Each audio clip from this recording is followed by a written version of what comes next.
Sa ibang balita, muling hiniling ni Pangulong Duterte sa liderato ng Kamara ang pagsusulong sa death penalty. Suportado naman daw ito ng mga kongresista at nagkakatalo na lang sa kung anong bersyon ng panukala ang isusulong nila. Umaksyon si Royces Nagit. 5 oras na pinulong ni Pangulong Duterte ang ilang kaalyadong mambabatas sa Davao City nitong weekend. Napag-usapan daw ang kampanya ng administrasyon kontra illegal na droga. Kasabay nito, personal na hiniling ng Pangulo ang pagpasa ng panukalang buhay ng death penalty.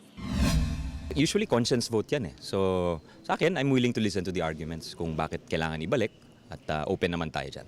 Kabilang sa mga naghaina ng panukala para sa death penalty sina Presumptive House Speaker Pantaleon Alvarez at Muntinlupa Representative Rufy Biazon.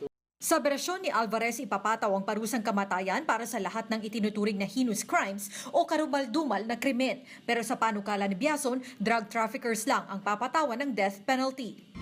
Malaki yung chance na isa to sa mga mauunang talakayin, lalo na ang Pangulo mismo ay tinutulak yung batas na ito. Malaki ang chances na papasa sa Kongreso.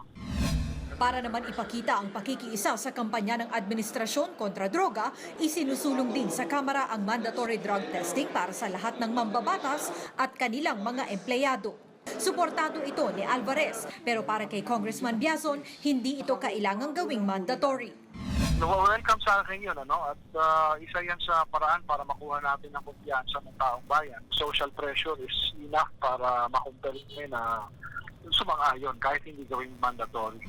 Umaaksyon, Royces Nagit, News 5.